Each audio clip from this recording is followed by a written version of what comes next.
Okay, so now I'm going to show you how to mix some hot mud here. So I got my easy sand 20 minute, and what I'm going to do is just pour a little into my pan. Well, not a little, but I'm going to make enough here to do some touch-up spots and to finish off that wall there.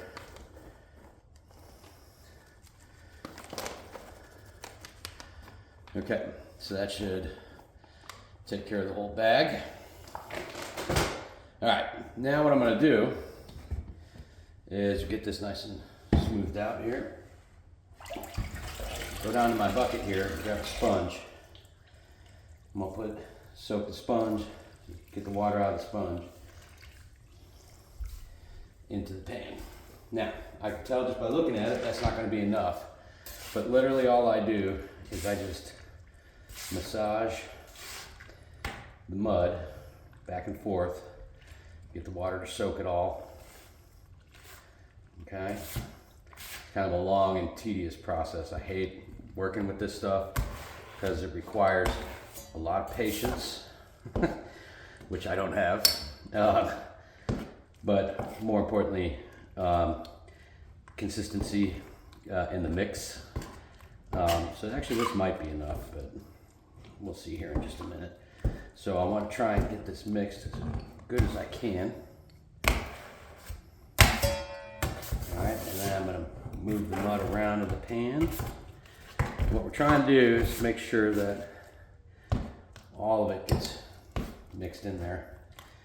Now there's different consistencies you can use, right? So if you're filling some larger holes or doing some pre-fill like we did on our ceiling here,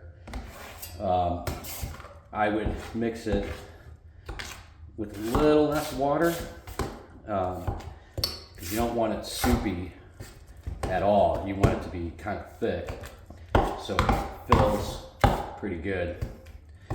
This one's going to be almost a perfect mix, it looks like, once we get everything cleaned up here, fully mixed.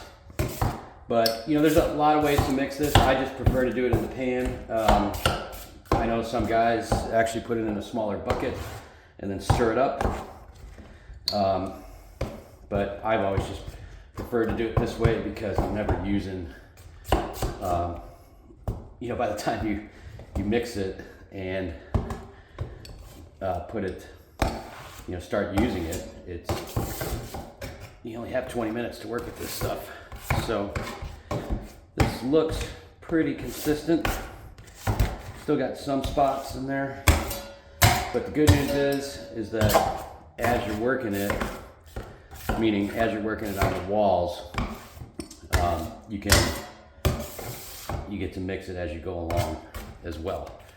So this actually looks pretty consistent. It looks like a pretty good mix.